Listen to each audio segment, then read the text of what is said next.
สวัสดีครับพี่น้องมื้อนี้วัฒนาพาไปมาพาพี่น้องมาเยี่ยมเยือนมาฮอดมาถึงเฮือนอาจารย์ตุ้มพินซิ่งเสดิร์ดเด้อครับนี่ได้มาฮอดบ้านฮอดเฮือนสตูดิโอของอาจารย์ตุ้ม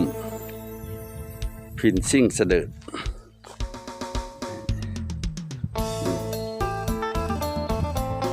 รถผมจอดอยู่นั่นครับ ตอนนี้อาจารย์ตุ้มไปเล่นคอนเสิร์ตอยู่อำเภอกุดบากถามข้อมูลจากแฟนเพิ่นแล้วก็เลยบ่เจอกันก็เลย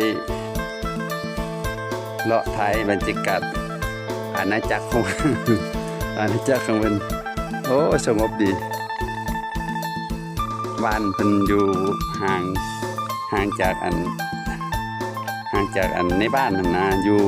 มาทางทงนานี่สงบดี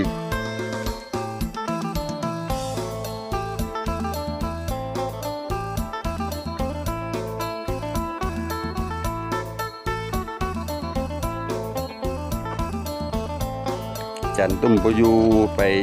คอนเสิร์ตอำเภอกุดบากก็เลยไปเจอกัน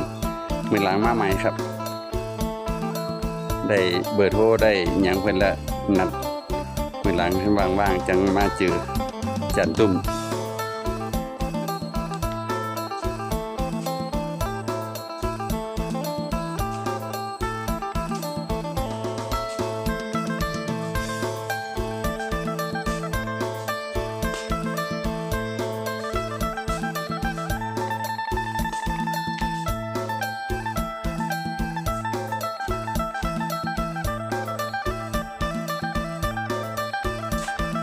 ว่าเป็น3ล้อกลายเป็น5ล้อเนาะบัดใด เพราะล้อหลัง4ล้อหน้า1เป็น5ล้อ